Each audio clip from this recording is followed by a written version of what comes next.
Hey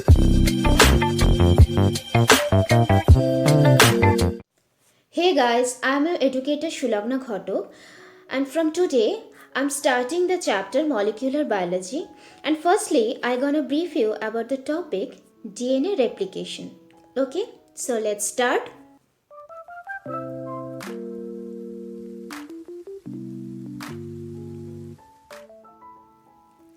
सो DNA replication एक ऐसी process है जो कि डीएनए स्ट्रैंड्स को टेम्पलेट और प्लेटफॉर्म बना के उसका ही कॉपी बनाता है और रेप्लिका बनाता है. Replica means copy. ओके, तब जाके एक नया डुप्लेक्स डीएनए फॉर्म होता है. और इस प्रोसेस के दौरान पेरेंट डीएनए से डॉटर डीएनए में जेनेटिक इंफॉर्मेशन पास होता है. और rather I can say generation to generation genetic characteristics maintain रहता है. ओके, और अगर डीएनए रेप्लिकेशन स्टॉप हो गया तो समझो पूरा सेल डिवीजन की प्रोसेस ही स्टॉप हो जाएगा. So this is very important to continue for life, isn't it? So DNA replication according to Watson and Crick's model 3 type का होता है. First of all conservative model. इसमें क्या होता है, पूरा के पूरा पेरेंट डीएनए ही टेम्पलेट की जैसा काम करता है और डॉटर डीएनए में एक डीएनए फुल्ली पेरेंट की तरह होता है और बाकी का बिल्कुल न्यू टाइप का डीएनए होता है. ओके, और इन सेमी कंजर्वेटिव मॉडल अगर दोनों पेरेंट स्ट्रैंड्स अलग होके टेम्पलेट के जैसा एक्ट करे for new one strand, then उसको सेमी कंजर्वेटिव कहते हैं. And the third type is dispersive model. इसमें क्या होता है, पेरेंट डुप्लेक्स डीएनए छोटे छोटे पीसेस में ब्रेक हो जाता है और एक नई डीएनए में रीअसेंबल करता है to form a complete DNA. Okay, but in future ये conservative model and dispersive model दोनों ही बायोलॉजिकली अनसिग्निफिकेंट माना गया है. Okay, mainly after the experimental proof of scientists Meselson and Stahl.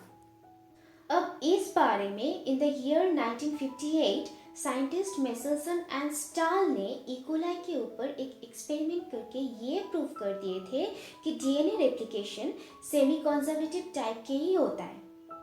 अब उन्होंने क्या किया, कुछ इकोलाई सेल्स को अमोनियम क्लोराइड के एक मीडियम में ग्रो करवाया जिसमें हेवी आइसोटोप था नाइट्रोजन का, दैट मीन्स N15, और तब तक उस मीडियम में रखा जब तक उसका डीएनए लेवल ना हो जाता है.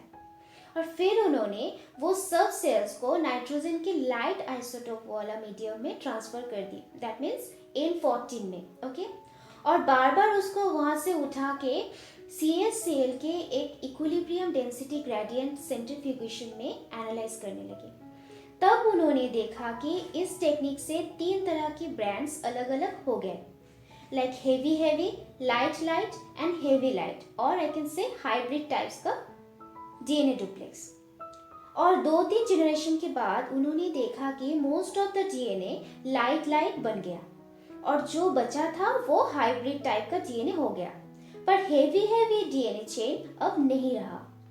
और तब इस रिजल्ट से उन्होंने डेफिनेटली प्रूव कर दिया कि डीएनए रेप्लिकेशन का पैटर्न सेमी कंजर्वेटिव टाइप की ही होती है. ओके,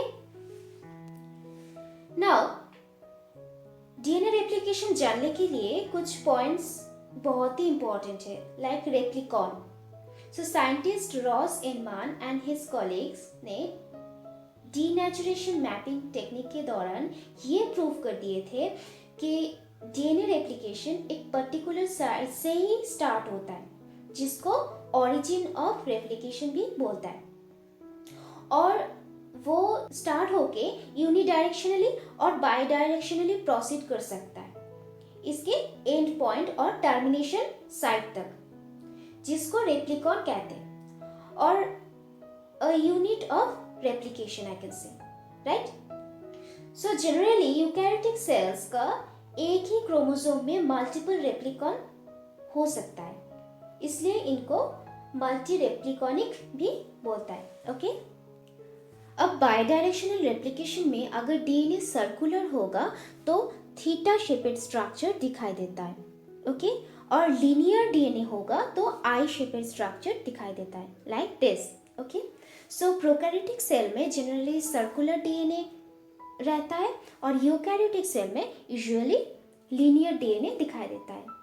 वैसे प्रोकैरियोटिक और यूकैरियोटिक डीएनए रेप्लिकेशन प्रोसेस में कुछ डिफरेंस तो नहीं होता है, पर कुछ कुछ एंजाइमेटिक एक्शंस में और एंजाइम के नाम में कुछ कुछ डिफरेंस दिखाई देता है। ओके, अब डीएनए रेप्लिकेशन प्रोसेस एक ऐसा प्रोसेस है जो कि सिर्फ और सिर्फ 5 प्राइम टू 3 प्राइम डायरेक्शन में ही प्रोसीड होता है और एक फॉर्क और वाई शेपेड स्ट्रक्चर फॉर्म कर देता है। ओके, जिसको रेप्लिकेशन फॉर्क बोला जाता है। और ये रेप्लिकेशन फॉर्क अनवाइंड होके 2 टेम्पलेट स्ट्रैंड्स तैयार कर देता है जो कि प्लेटफॉर्म की तरह काम करता है न्यू डीएनए फॉर्मेशन के लिए।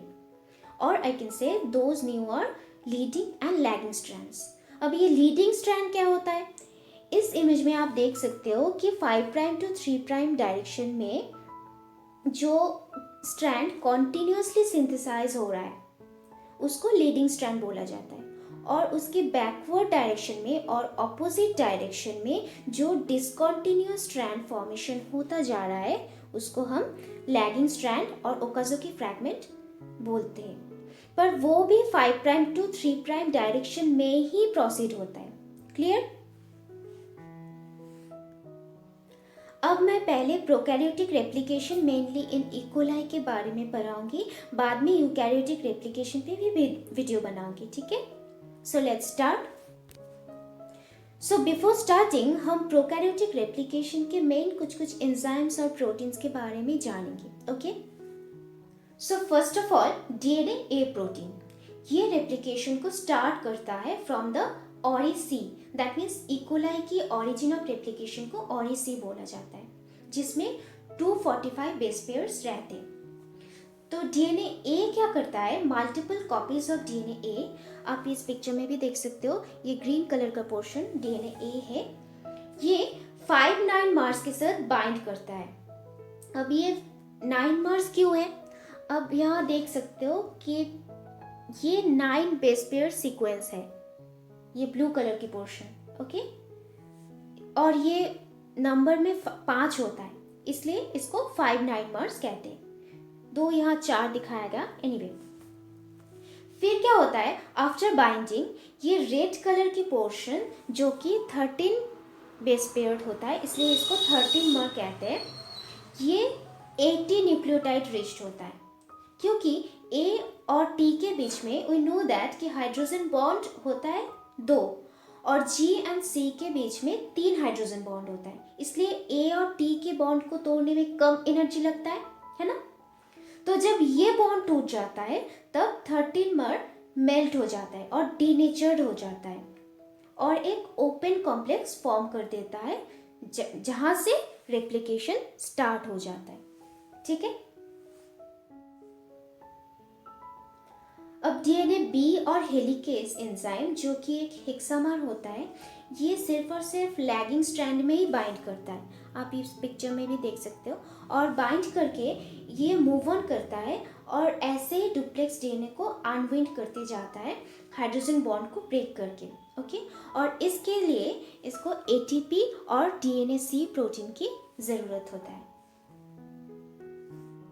Now the single strand binding protein और SSBP, आप इस पिक्चर में भी देख सकते हो, पर्पल कलर का बॉल लाइक स्ट्रक्चर है जो कि 2 न्यूली सेपरेटेड स्ट्रैंड्स के साथ बाइंड करता है और इसको खींच के सेपरेटेड रखने में हेल्प करता है ताकि ये फिर से जुड़ न जाए, क्योंकि हाइड्रोजन बॉन्ड एक ऐसा बॉन्ड है जो कि बहुत ही स्टिकी सॉर्ट ऑफ बॉन्ड है जो फिर से जुड़ सकता है, और SSBP ऐसा होने नहीं देता है और टेम्पलेट फॉर्मेशन में हेल्प करता है इसे।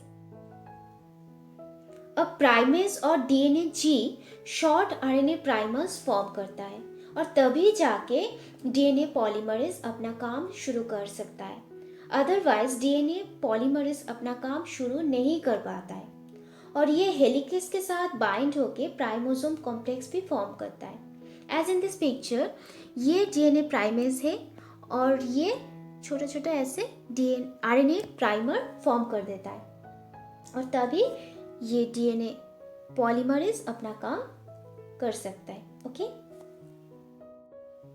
नाउ द टोपोआइसोमरेज, ये एक इम्पॉर्टेंट एंजाइम है फॉर रेप्लिकेशन प्रोसेस। ये एक न्यूक्लियस है जो कि फॉस्फोडाइएस्टर बॉन्ड को ब्रेक करता है, बट ये अगर छोड़ जाता है तो फिर से फॉस्फोडाइएस्टर बॉन्ड रिफॉर्म हो जाता है, तो इसका एक्शन रिवर्सिबल है। ये दो टाइप्स की होती है, like type 1 topoisomerase and type 2 topoisomerase. Now the type 1 topoisomerase. Type 1 topoisomerase एक बार में ब्रेक करता है ओनली एक ही डीएनए का सुपरकॉइल को और फॉर्म करता है 5 प्राइम फॉस्फोटायरोसिन लिंकेज। आप इस फिगर में भी देख सकते हो, ये डीएनए का एक ही स्ट्रैंड को ब्रेक करके और एक स्ट्रैंड को इसमें से पास कर देता है और सुपरकॉइल को रिमूव कर देता है, पर एक टाइम पे ओनली एक ही सुपरकॉइल को रिमूव कर सकते हैं। Okay, now type 2 topoisomerase. अब टाइप 2 टोपोआइसोमरेज एक बार में एक ही डीएनए का दो सुपरकॉइल्स को ब्रेक कर सकता है और कोवैलेंट लिंकेज फॉर्म करता है। सो गाइडेस was the first discover type 2 topoisomerase जो कि इकोलाई में पाया गया था। ये दो टाइप्स की होता है, गाइडेस ए एंड गाइडेस बी। गाइडेस ए जो कि डीएनए स्ट्रैंड्स को कट एंड जॉइनिंग में हेल्प करता है, और गाइडेस बी जो कि गाइडेस ए को एनर्जी सप्लाई करता है काम करने के लिए। Okay, now there are some catalytic actions by 2 topoisomerases. So topoisomerase 1 only breaking में हेल्प करता है, बट टोपोआइसोमरेज 2 ब्रेकिंग के साथ साथ सुपर कॉइलिंग में भी हेल्प करता है, और दोनों ही नॉटिंग, अननॉटिंग एंड कैटिनेशन, डीकैटिनेशन में हेल्प करता है। अब ये कैटिनेशन क्या है? सर्कुलर डीएनए जब रेप्लिकेशन प्रोसेस एंड कर देता है तब टर्मिनेशन स्टेज में न्यू डीएनए स्ट्रैंड्स अगर इंटरलॉक्ड हो जाता है तो उस पोजीशन को कैटिनेशन बोलता है, और इस इंटरलॉक्ड पोजीशन जब टोपोआइसोमरेज 2 के एक्शन में खो जाता है तब इसे डीकैटिनेशन बोल सकते हैं। Okay, now the sixth important enzyme of DNA replication is ligase. As in this picture, elongation stage के लास्ट में जब आरएनए प्राइमर्स रिमूव हो जाता है और ओकाज़की फ्रैगमेंट्स के बीच का जो गैप था वो भी फिल हो जाता है बाय द डीएनए पॉलीमरेज, तब ये आके क्या करता है, ओकाज़की फ्रैगमेंट्स को जोड़ देता है, और ये काम करने के लिए इसको NAD+ चाहिए होता है। हम बाद में जब रेप्लिकेशन के प्रोसेस पढ़ेंगे तब ये इसका फंक्शन डिटेल्स में पढ़ेंगे, ठीक है। अब आता है मोस्ट इम्पॉर्टेंट डीएनए पॉलीमरेज, जिसके मेनली 5 टाइप्स होता है। So let's see. So DNA polymerase 1, ये इसको कॉर्नबर्ग एंजाइम भी बोल सकते हैं क्योंकि साइंटिस्ट ए कॉर्नबर्ग ने फर्स्ट इसे डिस्कवर किए थे, और ये फर्स्ट डिस्कवर्ड डीएनए पॉलीमरेज भी है। ये एक मोनोमेरिक प्रोटीन है जो कि 928 अमीनो एसिड रेसिड्यूज से बना हुआ होता है। इसका प्रोसेसिविटी बहुत ही लो है, about 40 nucleotides, and polymerization rate भी बहुत कम होता है, अबाउट 20 न्यूक्लियोटाइड्स पर सेकेंड। अब ये प्रोसेसिविटी का मतलब क्या है? DNA polymerase and DNA template के बीच में कितना नंबर ऑफ न्यूक्लियोटाइड्स ऐड होगा और ऐड हो सकता है पर बाइंडिंग इवेंट, उसको प्रोसेसिविटी बोल सकते हैं। ओके, अब डीएनए पॉलीमरेज 1 की कई एक्टिविटीज़ होता है, like 5' to 3' polymerase activity, 5' to 3' exonuclease activity, 3' to 5' exonuclease activity, primer removal activity, gap filling activity, DNA repair activity, etcetera. यहाँ exonuclease activity means this enzyme can cleave any wrong nucleotides if added, और I can say ये denature कर देता है वो wrong nucleotide को जो replication process में add हो गया गलती से। ओके, और ये 5' to 3' एक्सोन्यूक्लियस एक्टिविटी जो है वो सिर्फ और सिर्फ डीएनए पॉलीमरेज 1 की रहता है, जो कि इसका स्मॉल एन टर्मिनल कर देता है, और किसी भी पॉलीमरेज की ये एक्टिविटी नहीं रहता है। ओके, अब डीएनए पॉलीमरेज 2, ये एक मोनोमेरिक प्रोटीन है और इसका भी प्रोसेसिविटी एंड पॉलीमराइजेशन रेट बहुत ही लो होता है, और इसका सिर्फ 2 ही फंक्शन होता है, इम्पॉर्टेंट फंक्शन होता है, like 5 prime to 3 prime polymerase activity and 3 prime to 5 prime exonuclease activity. अब DNA polymerase 3 जो कि DNA replication process के लिए बहुत ही important एक एंजाइम है. अब ये एक 10 डिफरेंट पॉलीपेप्टाइड से बना हुआ मल्टी प्रोटीन कॉम्प्लेक्स है. ओके और इस एंजाइम की हॉलमार्क ये होता है कि इसका polymerization rate and processivity very very high होता है as compare to the other DNA polymerases. Okay अब डीएनए पॉलीमरेज 3 का स्ट्रक्चर बहुत ही यूनिक होता है. लाइक इन दिस पिक्चर इसका मेनली 4 रीजन्स होता है, like catalytic core component, dimerization component, processivity component which is holodimer and clamp loader. अब कैटलिस्टिक कोर कंपोनेंट में अल्फा का फंक्शन है, ये 5 prime to 3 prime polymerase activity करता है. एप्सिलॉन क्या करता है, 3 prime to 5 prime exonuclease activity करता है फॉर प्रूफ रीडिंग. और थीटा का एक्शन अभी तक भी प्रूव नहीं हुआ, पर it may enhance the activity of proof reading of epsilon. Okay अब इस राइट साइड के पिक्चर में आप देख सकते हो कि बीटा क्लैम्प के ऑपोजिट में 2 टाउ सब यूनिट्स रहता है. वो क्या करता है, 2 कोर जो प्रोटीन है उसको बाइंड करके डायमेरिक स्ट्रक्चर मेंटेन करता है. ओके अब आता है DNA polymerase 4 and DNA polymerase 5.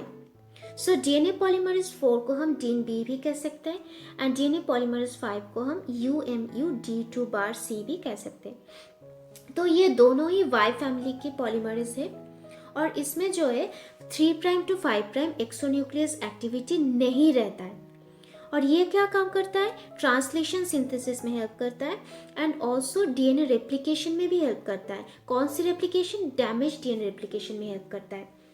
और इसका कैटलिस्टिक एफिशिएंसी, प्रोसेसिविटी एंड फिडिलिटी बहुत ही कम होता है.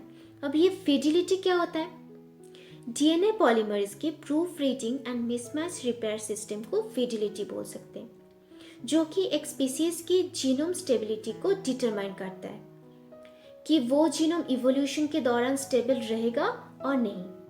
क्लियर? सो आज हम एंजाइम के बारे में जाना. And on the next class or in the next Sunday, I will discuss about the DNA replication process. Okay?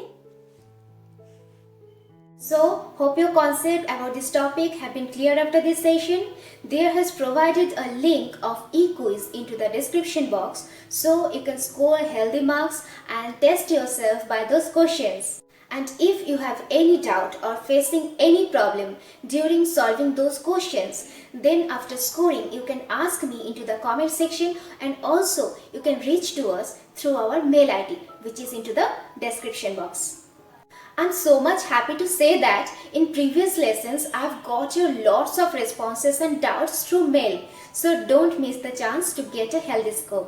Lastly, thanks for watching and don't forget to subscribe our channel, then you can get notifications about my next videos which is coming on every Sunday. So, stay safe, stay tuned. Bye.